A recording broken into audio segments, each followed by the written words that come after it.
네, 다시 한번 우리 인사할까요? 만나서 반갑습니다. 양옆 앞뒤로 바라보시면서 인사하겠습니다.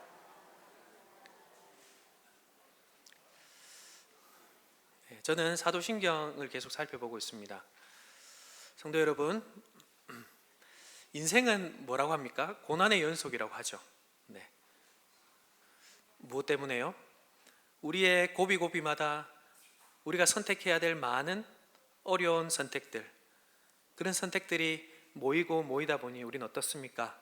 불안과 염려와 초조, 또한 이것들이 더 극심해져서 고통으로 따르게 되고 이것이 고난으로 이어지게 되죠.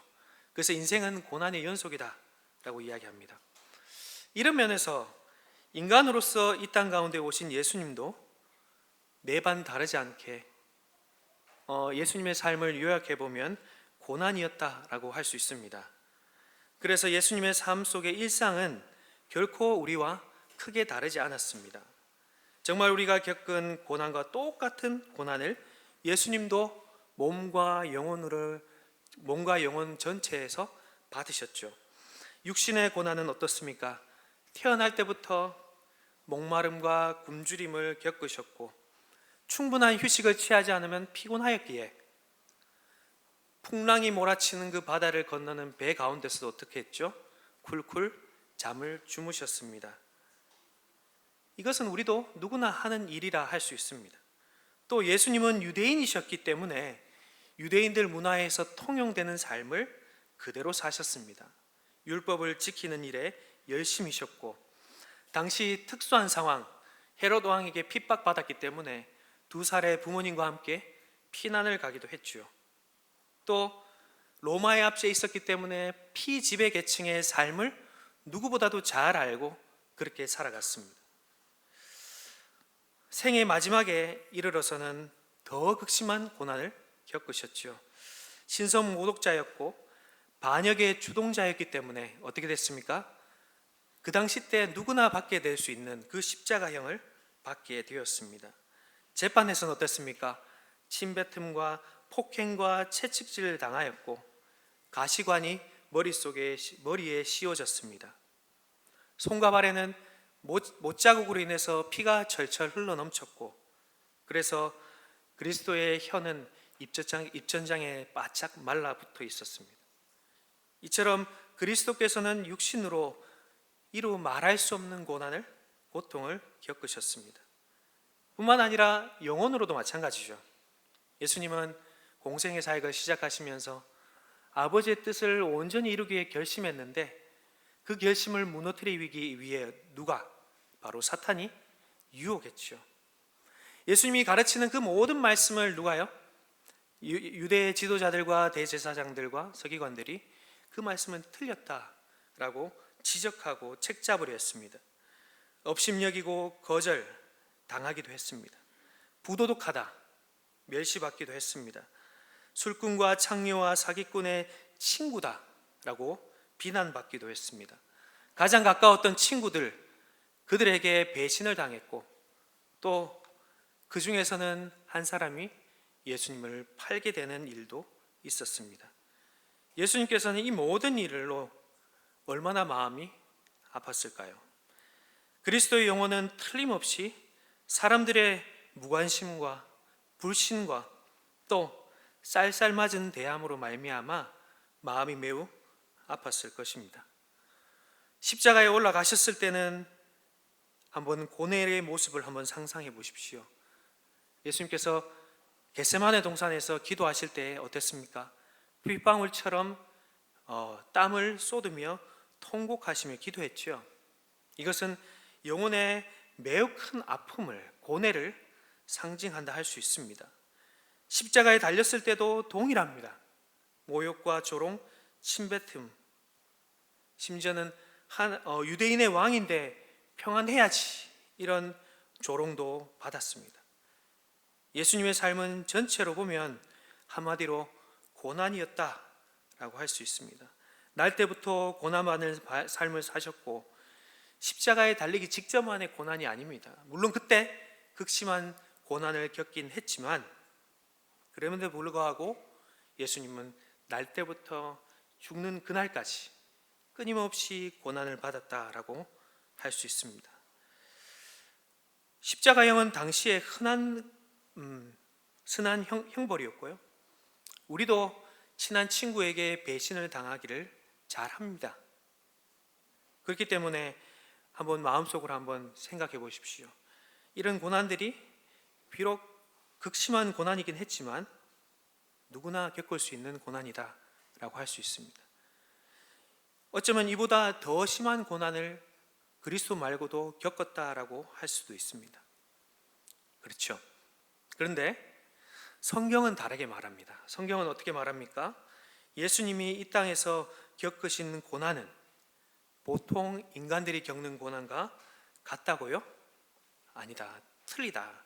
다르다고 말씀하고 있습니다. 인간과 똑같은 모양으로 태어나셔서 인간과 똑같이 고난을 당하시고 똑같이 죽으셨음에도 불구하고 우리는 오늘도 이 아침에 신앙 고백하는 이 자리에서 무엇을 고백했죠? 그리스도의 고난을 신앙 고백했습니다.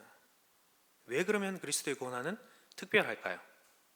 오늘 우리는 이 본문을 통해서 그리스도의 고난이 주는 다른 인생의 고난과 다른 점을 우리가 살펴보고 그 유익과 그 고난으로 인해서 우리는 어떤 삶을 살아야 되는지 우리가 다시 한번 살펴보겠습니다.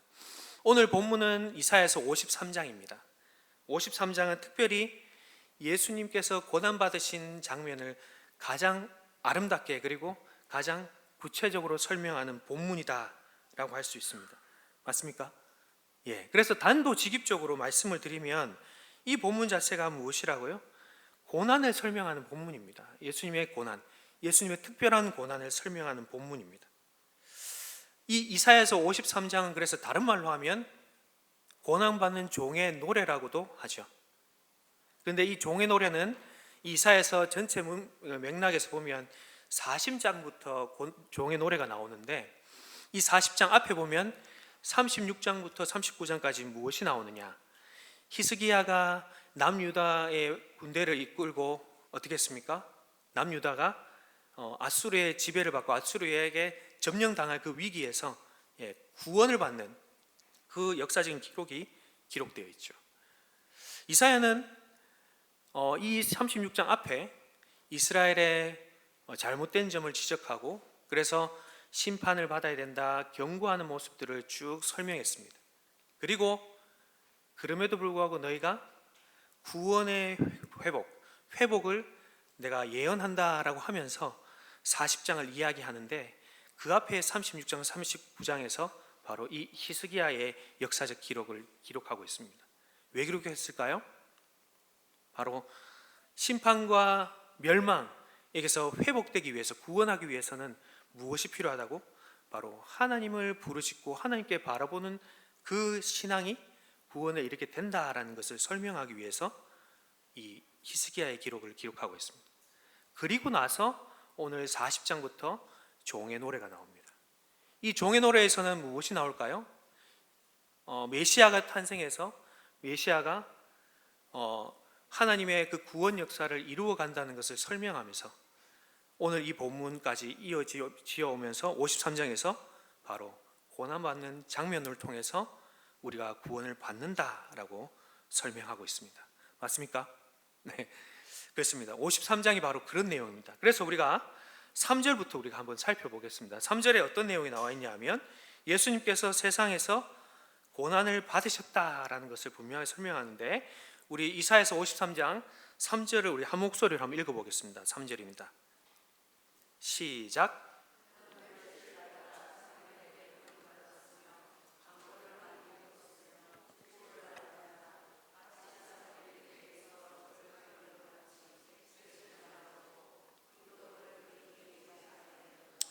아멘. 700년 전 예언이지만 이 구약의 예언이 사실 신약의 복음서에 그대로 예수님께 다 이루어지는 것을 우리는 볼 수 있습니다. 예수님께서 앞에서도 말씀드렸지만 예수님께서 이 땅에서 어떻게 했습니까? 사람들에게 멸시를 받고 실어 버림받은 바 되었다라고 분명히 기록하고 있죠. 물론 처음부터 예수님을 경계하는 사람들도 있었고 대놓고 무시하는 사람들도 있었습니다. 근데 예수님께서 제일 힘들었을 때가 언제였을까요? 그때는 바로 예수님의 기적을 보고 모든 사람들이 예수님을 왕으로 삼으려고 다 쫓아다니고, 예수님께서 이제 예루살렘 성전에 들어가시려고 할 때 어땠습니까? 모든 사람들이 호산나 다윗의 자손으로 오신 왕이여 이렇게 환호했습니다. 성전이 떠나갈 정도로 환호했습니다. 근데 그들은 다 어디로 갔습니까?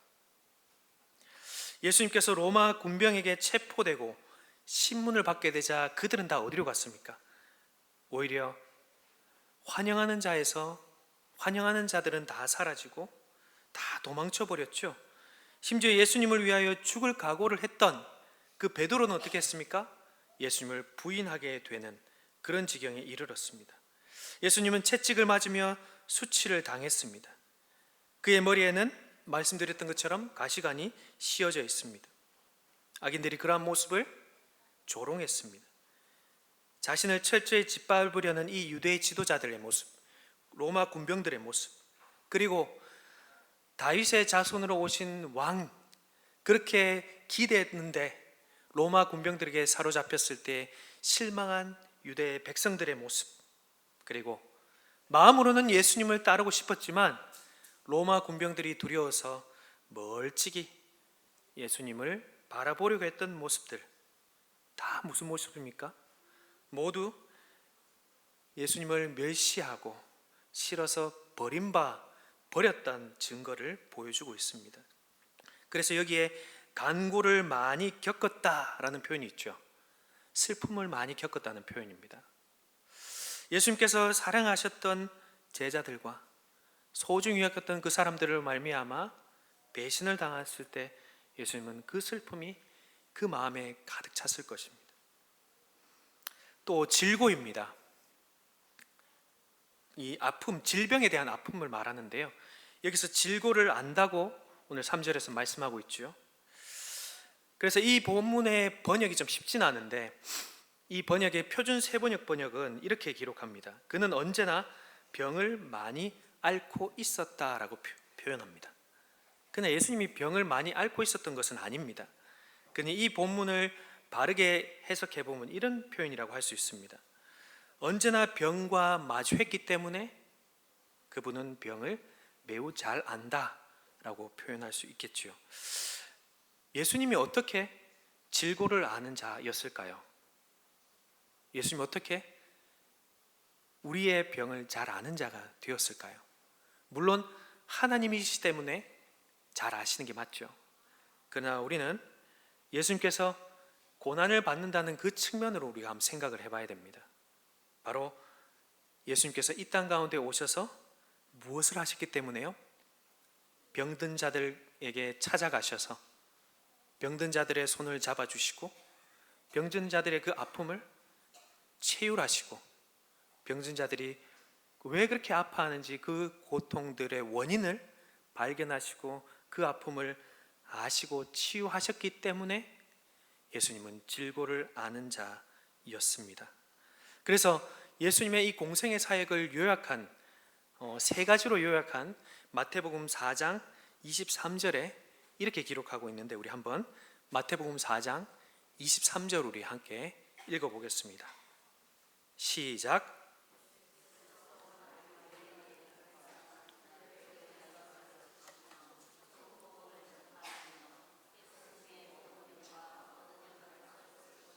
네, 예수님은 쉴 수 없으셨습니다. 새벽부터 저녁까지 항상 병자들을 마주해야 했습니다. 맞죠? 복음서에서는 몇 가지 중요한 사건들을 선별해서 기록하고 있습니다. 그러나 예수님은 이보다 훨씬 더 많은 병자들을 상대했을 것입니다. 왜 그럴까요? 요한복음에 보면 이렇게 기록하고 있거든요. 이 세상 어디에도 이 기록의 책을 두기에 부족할 줄 아노라. 예수님이 행한 일이 그렇게 많다는 뜻입니다. 성도 여러분, 서울의 종합병원에 외과 수술을 예약하기 위해서는 언제부터 예약을 하죠? 제가 예약을 안 해봐가지고 잘 모르겠는데 6개월 전 아니면 1년 전에 예약을 한다고 저는 들었습니다. 의사 선생님들이 어떻습니까? 쉴 새 없이 환자들을 보고 치료해야 합니다. 쉴 새 없이 환자들을 만나야 합니다. 그래서 쉴 새 없이 그들을 진찰하고 그들의 병이 어떤 것인지 판별하고 그리고 직접 수술하고 그래서 치유하는 그런 일들을 외과 수술 의사들이 하죠. 맞죠? 그래서 이 쉴 새 없는 이 환자를 돌보는 일을 통해서 어떻게 됩니까? 명의가 됩니다. 예, 맞죠? 명의는 이렇게 해야 명의로 거듭나게 됩니다. 동일합니다. 예수님이 쉴 새 없이 몰려오는 병자들을 직접 만났습니다. 그들의 고통을 직접 봅니다. 그들이 얼마나 고통스러워하는지를 느낍니다. 그러면서 병의 원인을 밝히십니다. 그리고 예수님은 그들의 아픔이 매우 뿌리가 깊어서 고착화되어서 괴로워하는구나 하는 것을 자신의 몸으로, 자신의 마음으로 완전히 받아 안습니다. 예수님은 무덤 속에서 죽은 지 나흘 된 이 나사로를 보면서 사람들이 울고 있는 그 장면을 보면 뭐 어떻게 했습니까? 예, 통곡하셨죠. 예. 정말 쉴 새 없이 예수님은 병자들과 귀신 들린 자들과 죽은 자들, 죽음 앞에 고통받는 자들을 만나시면서 그 자들을 그리고 그것들의 아픔을 아셨고 그것이 자신의 아픔이 되었을 것입니다. 바로 이것이 질고를 아는 것이다. 질고를 안다라는 표현의 의미라고 저는 생각했습니다. 3절의 표현은 예수님이 직접 겪으신 고난의 표현, 실체의 모습을 보여줬다면 4절로 한번 넘어가 볼까요? 4절은 그 고난이 사실은 원래 예수님의 고난이 아니다 라고 표현하고 있죠. 사실 누구의 고난이라고요? 우리의 고난, 우리가 당해야 될 고난이다 라고 하면서 그것을 예수님께서 짊어지셨다라고 표현하고 있습니다. 짊어진다는 말이 무엇입니까? 어깨에 어떤 짐을 이렇게 얻는다는 표현이죠. 맞습니까? 자, 우리 4절 한번 읽어보겠습니다. 4절입니다. 네, 시작.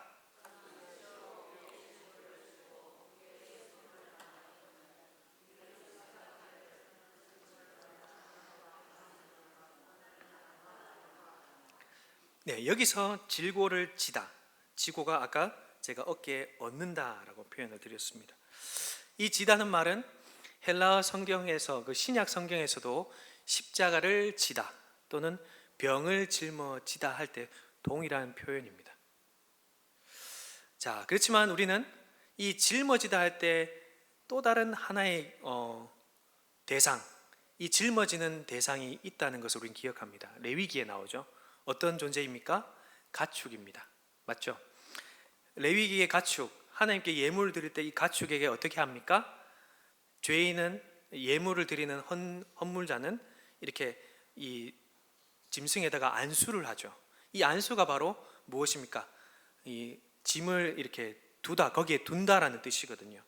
그래서 가축이 이 죄를 안고 하나님 앞에 나아가서 하나님 앞에 죽는 이런 모습이 제사 제도를 통해서 나타났습니다. 그렇지만 가축에게 죄를 옮겼다는 것은 이건 상징적인 의미입니다. 맞습니까? 단지 상징이죠. 그런데 예수님은 어떻습니까? 예수님은 앞에서 제가 쭉 설명드렸던 것처럼 그들의 죄를 짊어지시고 그들의 아픔을 짊어지셨는데 그들의 아픔을 안다, 그들의 질고를 안다라고 표현하고 있습니다. 이것은 앞에서도 설명드렸지만 이 예언을 직접 이루시기 위해서 이 땅 가운데 예수님께서 오셨고 그들을 만나 주셨기 때문에 가능한 일입니다. 그들과 함께 이 땅 가운데 거니시고 사셨기 때문에 가능한 일입니다. 예수님은 우리의 병의 원인과 우리가 병으로 인해서 얼마나 고통받는가 그 아픔을 직접 보시고 직접 진찰하듯이 만지셨습니다. 그리고 그 아픔을 자신도 아파하셨습니다. 그리고 우리를 치유해 주셨죠. 그렇지만 예수님은 우리는 치유를 받았지만 당시에 우리 환자들, 병자들은 자유를 얻죠. 근데 우리는 치유를 받았지만 어떻습니까? 예수님은 여전히 고통받습니다. 왜냐하면 왜 그럴까요? 이것은 완전한 치유가 아니기 때문입니다. 우리의 죄로부터 이 병이 약이 되었고, 그래서 이 죄의 형벌로서 우리는 죽음을 온전히 이길 수 없는 자이기 때문에 두렵고 그리고 염려와 불안을 안고 살아가기 때문에 그렇다는 것이죠. 예수님이 보시기에는 병이 고쳐졌지만 그들의 고통은 여전히 자신의 고통이었습니다. 왜냐하면 십자가 위에서 궁극적으로 죄가 해결되기 전까지는 이들은 구원받을 수 없기 때문이죠. 예수님은 그것을 아셨고 그것을 십자가에 가는 길로 안고 가려고 하셨던 것입니다. 그래서 복음서의 많은 치유가 치유 그 자체를 보여주는 것이 아닙니다. 오히려 치유와 함께 예수님께서 그 치유, 그 질고를, 그 아픔을 짊어지셨다라고 표현하고 있는 것이죠. 그래서 오늘 다른 본문 마태복음 8장에 보면 나병 환자가 치유되고, 그리고 백부장의 하인이 치유되고, 그리고 베드로의 장모가 치유되고, 이런 여러 치유의 장면들의 결론에 요약하고 있는 게 바로 17절에 나와 있는데요. 우리 17절 우리 한번 찾아서 한번 읽어보겠습니다. 17절입니다. 마태복음 8장 17절 함께 읽어보겠습니다. 시작. 이는 선지자 이사야를 통하여 하신 말씀에 우리의 연약한 것을 친히 담당하시고 병을 짊어지셨도다 함을 이루려 하심이더라. 아멘. 고치시는 것도 맞지만 예수님은 우리의 그런 모든 상황들을 다 안고 십자가로 향하게 된다는 것을 말씀하고 있습니다. 그렇지만 사람들은 어떨까요? 이렇게 생각하는 사람들은 아무도 없었습니다. 모두 자신의 죄 때문에 그와 같은 고난을 받는다고 생각한다는 것이죠. 그래서 우리 이사야에서 우리가 읽었던 본문 4절 하반부에는 이렇게 기록합니다. 우리는 생각하기를 그는 징벌을 받아 하나님께 맞으며 고난을 당한다 하였노라. 자신의 죄로 인해 징벌을 받고 고난을 당하는 거야. 사람들이 원래 겪는 고난인 거야. 그렇게 사람들은 이해한다는 것이죠. 그러나 오늘 이 이사야서 53장은 이것을 정면으로 반박합니다. 우리가 잘 알고 있는 53장 5절 6절에 보면 번역은 안 돼 있지만 5절의 제일 앞에 그러나가 사실은 붙어 있습니다. 우리의 모든 그런 편견들, 잘못된 선입견들을 다 깨부수고 사실은 이렇다라고 말씀하고 있는데요. 자, 우리가 잘 아는 말씀이지만 우리 5절 6절 우리 한 목소리를 읽어볼까요? 5절 6절입니다. 시작. 그가 찔림은 우리의 허물 때문이요 그가 상함은 우리의 죄악 때문이라. 그가 징계를 받음으로 우리는 평화를 누리고 그가 채찍을 맞음으로 우리는 나음을 받았도다. 우리는 다 양 같아서 그릇 행하여 각기 제 길로 갔거늘 여호와께서는 우리 모두의 죄악을 그에게 담당시키셨도다. 아멘.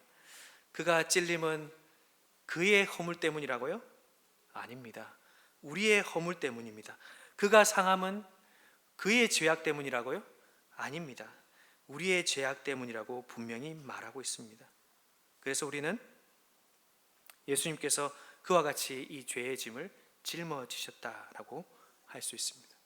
그렇다면 우리의 죄악과 우리의 허물은 무엇일까요?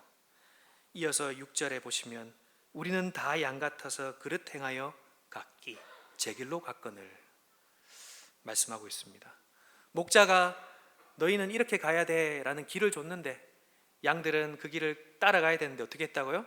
그 길을 다른 길, 자기 길로 갔다라고 합니다. 하나님의 말씀에 이 길로 가라고 하는데 다른 길로 갔다, 자기 생각에 옳은 길로 갔다라고 표현하고 있습니다. 성도 여러분, 우리는 이 불편한 현 주소를 창세기 때부터 계속 들어왔던 사실이죠. 인간의 모든 이 길이 그렇습니다. 하나님의 말씀을 거역하고 자신의 생각에 옳은 대로 선택해서 걸어가는 그 길이 인간의 길이라는 것을 오늘 말씀하고 있습니다. 그래서 사람은 마땅히 하나님을 믿고 하나님을 영화롭게 하고 그를 영원토록 즐거워해야 됨에도 불구하고 그것을 거역하고 자기 생각대로 쫓아간다라는 것이 바로 죄라는 것이죠. 우리의 허물이요, 우리의 죄악이라는 것입니다. 이것이 원인이 되어서 모든 인생의 고난들이 인간의 어깨에 다 짊어지고 이것을 우리를 무겁게 짓누르는 짐이 된다라고 말씀하고 있습니다. 여호와의 종 메시아 예수 그리스도께서는 바로 이 인간의 어깨에 짊어져 있는 이 무거운 짐을 대신 짊어지고 그것을 십자가로 옮겨가려고 하시는 것입니다. 예수님이 겪으신 고난은 철저히 그래서 자기를 위한 고난이 아니라 누구를 위한 고난이라고요? 우리, 이타적인 고난이다 라고 할 수 있습니다. 죄로 인해 걸을 수밖에 없었던 고난을 자신이 다 끌어안고 당한 고난이다, 덧붙여진 고난이다 라고 우리는 할 수 있습니다. 이 모든 것이 우리의 허물, 우리의 죄악 때문이라는 것이죠. 성도 여러분, 우리는 이 사실을 너무나 잘 알고 있습니다. 그러나 우리는 너무나 쉽게 이것을 간과할 때가 있죠. 그러나 우리는 이 본디오 빌라도의 이 재판 앞에서 우리는 다시 한번 우리의 이 신앙을 다시 한번 점검해야 합니다. 자, 이제 이 예수님께서 짊어지신 이 죄를 가지고 어디로 향한지 우리 한번 살펴보겠습니다. 예수님은 어디를 향하고 있습니까? 바로 마지막 재판장인 본디오 빌라도 앞에 향하게 됩니다. 본디오 빌라도는 누구지요? 당시의 유대 총독이었습니다. 분봉왕으로 4명의 유대인들이 통치해야 될 그 한 자리에 대신 로마에서 직접 보낸 총독으로서 재판하고 또한 통치하는 사람으로서 빌라도가 서 있습니다. 그리스도를 재판할 당시 빌라도는 로마 정부를 대표하는 재판관이었죠. 우리가 본디오 빌라도를 매주 이렇게 신앙 고백할 때 읊지 않습니까? 그렇게 읊는 이유가 무엇일까요? 바로 역사적인 한 시점에서, 한 장소에서, 한 지점에서 그가 한 2가지 선택, 그가 한 2가지 판결 때문에 우리가 기억해야 됩니다. 오늘 그것이 그 2가지를 기억해 보려고 합니다.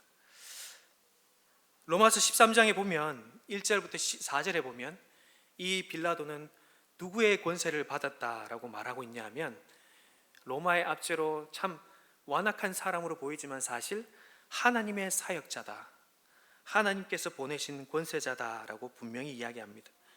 빌라도가 그 사실을 알았든 몰랐든 그것은 중요하지 않습니다.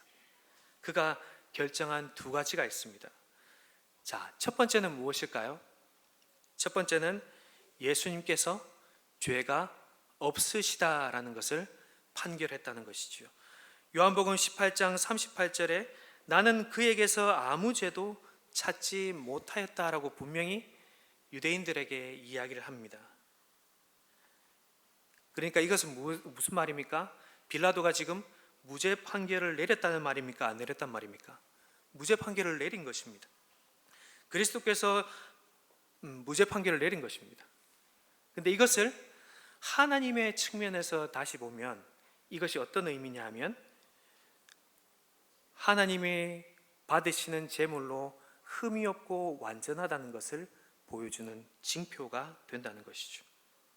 우리는 구약에서 하나님께 예물을 드릴 때 어떤 제물을 드려야 되죠? 흠 없고 완전한 제물을 드려야 합니다. 빌라도가 알았든 몰랐든 어떻다고요? 그것을 판결했다는 것이죠. 빌라도 앞에 오기 전에 유대 지도자들을 먼저 산헤드린에서 어떻게 했습니까? 예수님이 하나님께 드릴 이 제물로서 적합한지를 먼저 검사했습니다. 그의 어떤 흠결을 봤죠. 우리는 그것을 복음서에서 잘 알 수 있습니다. 그래서 결론이 무엇이었습니까? 이 산헤드린의 결론이 무엇이었습니까? 이 어린 양은 제물로서 합당하지 않다는 것을 유대인들이 판결한 것입니다.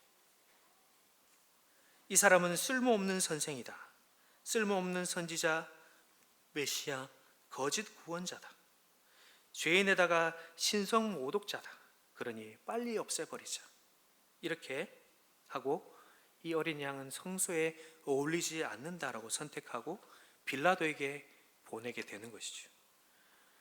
그리스도께서는 산헤드린과 그리고 이스라엘의 영적 지도자들과 그리고 백성들이 다 보는 앞에서 이 총독의 재판을 받게 됩니다.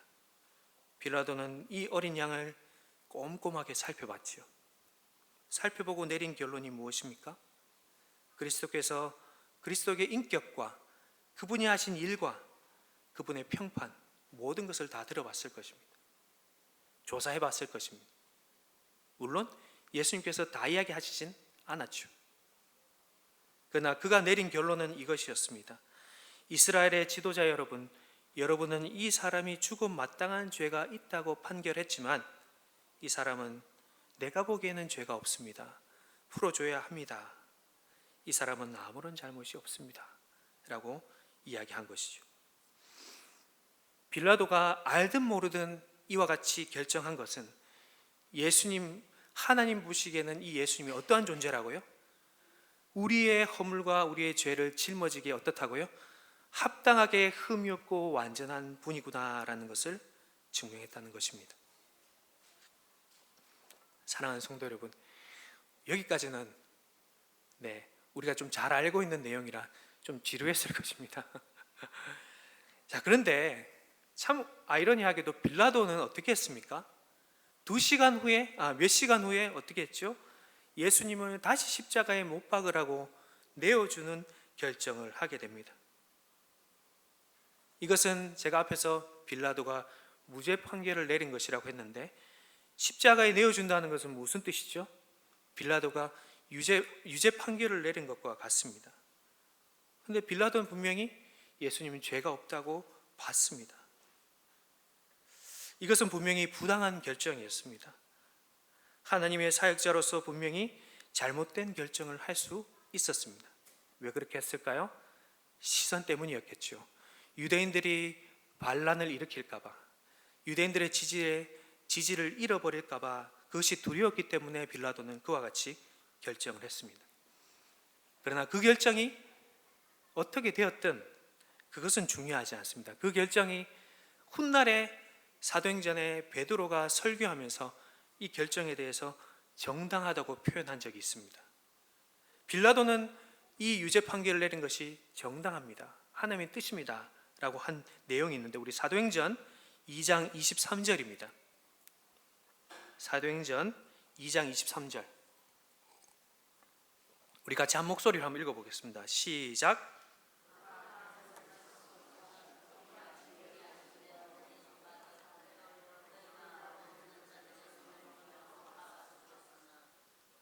여기 보시면 못 박아 죽였지만 이것이 어느 뜻이라고요? 하나님께서 정하신 뜻이다. 미리 아신 대로 이루어진 일이다 라고 이야기를 하고 있습니다. 하나님의 헤아리기 어려운 지혜이지만 분명한 것은 이 선고는 정당하다라고 말하고 있습니다. 왜 정당합니까? 빌라도는 분명히 예수님이 죄가 없다라고 판결을 했는데요. 왜 정당하죠? 왜 빌라도는 그의 허물이 없다고 분명히 이야기를 했는데 왜 정당하다고 한 것일까요?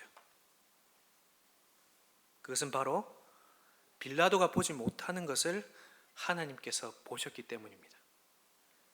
무엇을 하나님께서 보고 계실까요? 빌라도의 눈처럼 정말 어떠한 허물도 죄악도 예수님께 보이지 않았을까요?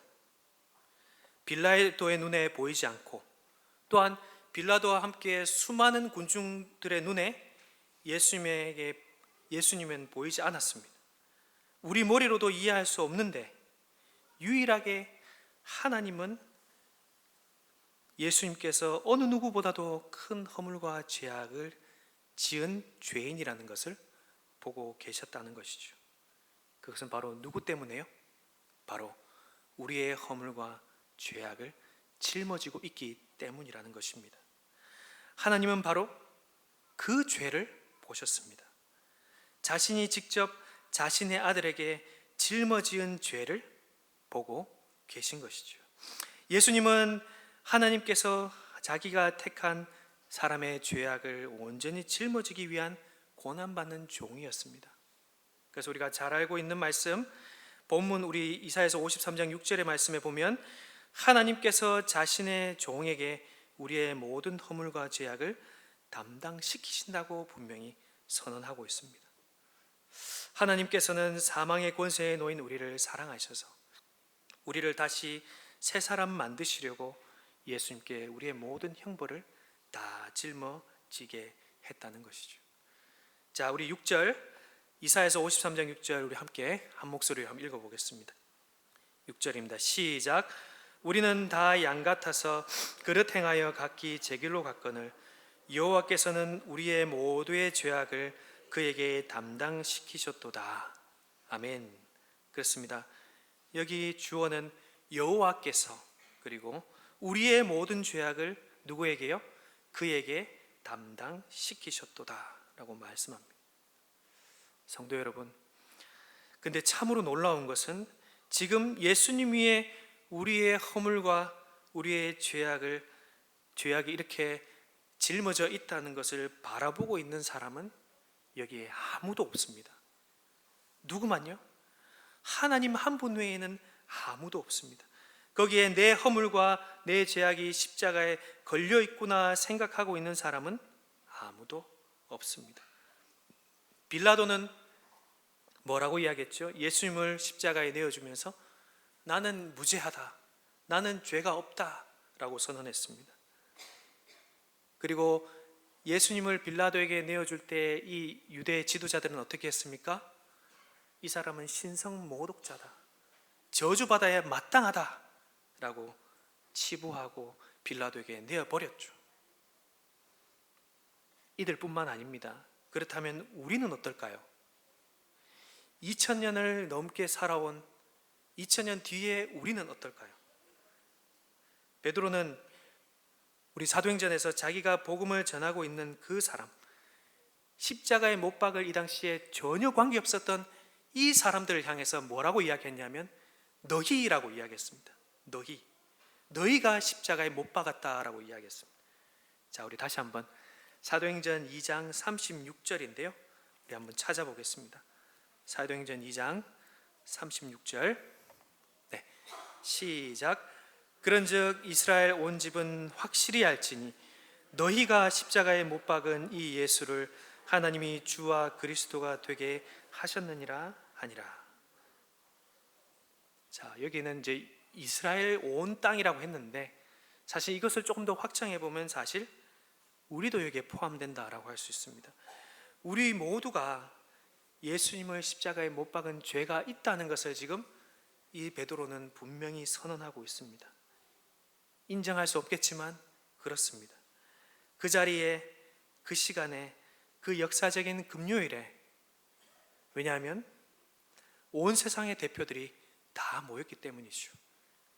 지식계에서도, 그리고 교양계에서도, 종교계에서도, 법조계에서도, 유대인이든 이방인이든, 그리고 어떠한 계층간이든 다 여기에 다 모여 있었습니다. 그들 모두가 어떻게 했습니까? 없이 하소서, 없이 하소서, 그를 십자가에 못 박게 하소서. 그 외침 속에는 무엇이 담겨 있을까요? 자신은 죄가 하나도 없다, 바로 저 예수가 신성 모독자이기 때문에 십자가에 못 박는 것이 당연하다라고 그렇게 이야기하는 것입니다. 자기에는 책임이 아무것도 없다는 것이죠. 자기들의 죄는 전적으로 없고 오로지 십자가에 달린 예수님만이 자신의 죄로 인해 저주를 받았다, 그러니 십자가에 달린 것이 합당하다라고 표현하고 있는 것입니다. 사랑하는 성도 여러분, 우리 모두도 마찬가지입니다. 나의 허물과 나의 죄악으로 인해 예수님께서 지금 고난받으시고 십자가에 달렸다는 것을 보지 못한다면 어떨까요? 우리 또한 그 자리에서 지금 없이 하소서, 없이 하소서, 십자가에 그를 못 박으소서 하는 자와 같습니다. 왜 그럴까요? 이 말을 다른 말로 하면 이런 말과 같기 때문입니다. 내 죄는 하나도 없기 때문입니다. 나는 저자와 아무런 관계가 없기 때문입니다. 나는 저자와 무죄합니다. 저자에게는 아무런 관계가 없기 때문에 무죄합니다 라는 것과 같기 때문이죠. 잘못한 것은 바로 저자입니다.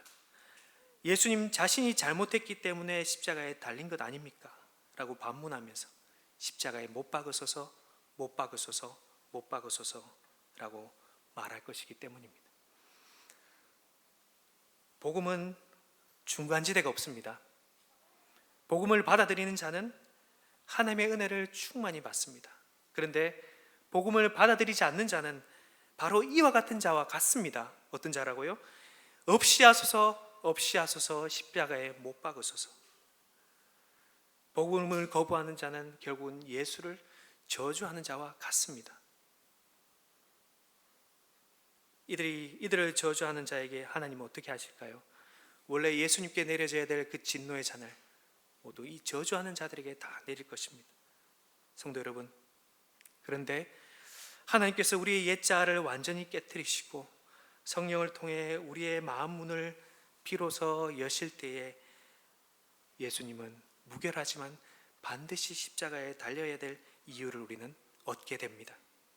바로 나와 우리의 허물, 나와 우리의 죄악 때문이라는 것이지요. 하나님께서 성령을 통해 우리의 눈을 여실 때에 예수님께 지워진 나의 모든 허물과 죄악을 비로소 우리는 보게 됩니다. 하나님께서 빛을 비추시지 않으면 아무도 여기에 달려있는 나의 죄와 나의 허물을 보지 못할 것입니다. 그런데 우리는 어떻습니까? 예수님께 나의 죄와 나의 허물이 짊어져 있다는 것을 우리는 믿음으로 보고 있지요. 그러니까 우리 예수님, 우리의 죄책을 짊어지셨습니다. 그러니 반드시 예수님은 십자가에 달리셔야 합니다.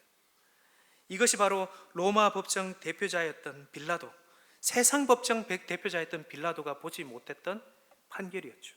그러나 하나님의 공의로운 판결이었습니다.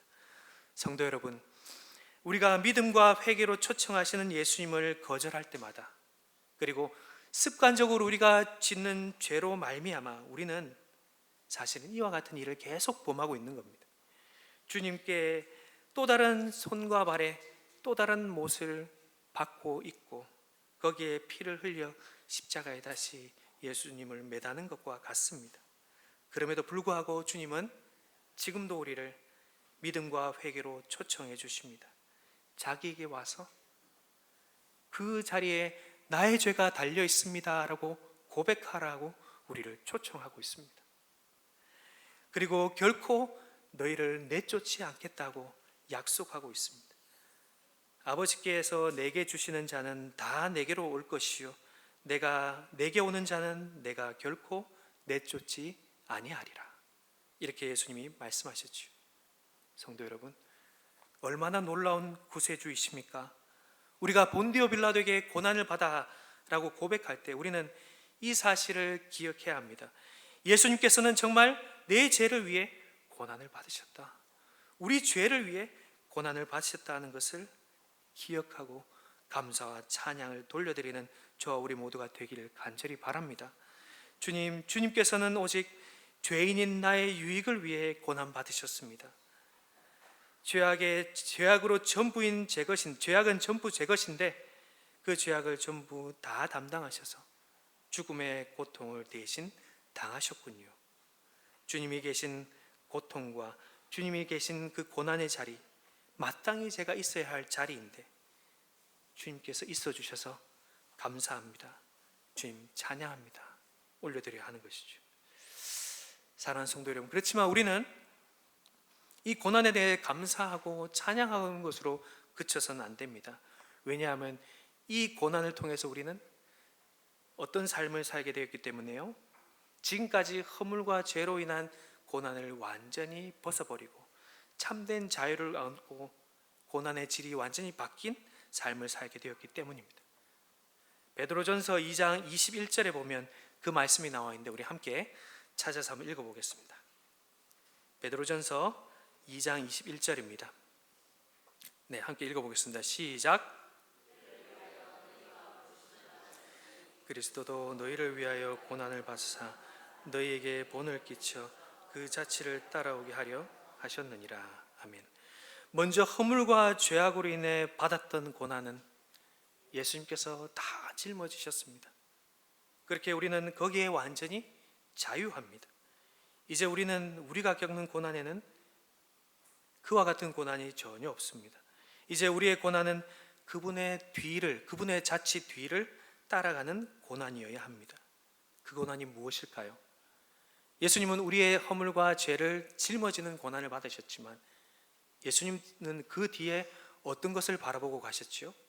교회를 위해서, 하나님 나라를 위해서, 아버지의 뜻을 위해서 순종하기 위해서 바로 그 고난을 받으셨습니다. 우리도 동일합니다.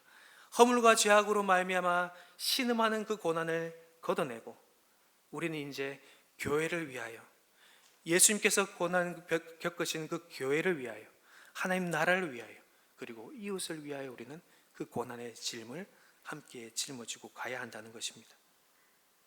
이 땅에서 그리스도의 뒤를 쫓아가는 우리의 삶도 그리스도를 위한 고난의 삶, 하나님 나라와 교회를 위한 고난의 삶임을 우리는 기억해야 할 것입니다. 사랑에 근거한 그 고난을 바라보면서 우리도 하나님과 이웃을 사랑하기에 그 고난의 삶을 넉넉히 짊어지고 가는 저와 우리 모두가 되길 바랍니다. 이제 말씀을 맺겠습니다. 누구와도 비할 수 없는 예수님의 고난을 우리가 간략하게 살펴봤습니다. 이 내용은 사실 여러 측면에서 깊이 있게 사실은 살펴봐야 되지만 한 가지 점을 저는 강조하고 싶었습니다. 십자가에 우리의 허물과 죄악을 다 가져가시려고 예수님은 이 땅 가운데 우리와 같이 사셨다, 우리와 같이 고난 당하셨다는 사실입니다. 그러므로 이제 우리는 어떠한 고난도, 우리에게 주어진 어떠한 고난도 예전과 같은 고난이 아님을 우리가 기억해야 할 것입니다. 맞습니까? 예수님께서 그 고난을 다 짊어지셨기 때문이죠. 이미 예수님은 다 짊어지셨습니다. 예수님께서 십자가에서 나의 허물과 죄악을 짊어지고 위에서 계셨기에 이제 우리는 우리에게 남겨진 고난, 주님을 기쁘시게 하는 고난을 넉넉히 감당해야 할 것입니다. 교회와 하나님 나라를 위한 기쁨의 고난임을 우리가 기억하고 주님처럼 기쁨으로 그 길을 걸어가는 저와 우리 모두가 되기를 간절히 바랍니다. 네, 우리 같이 말씀을 기억하면서 찬송가 부르며 준비한 헌금을 드리겠습니다.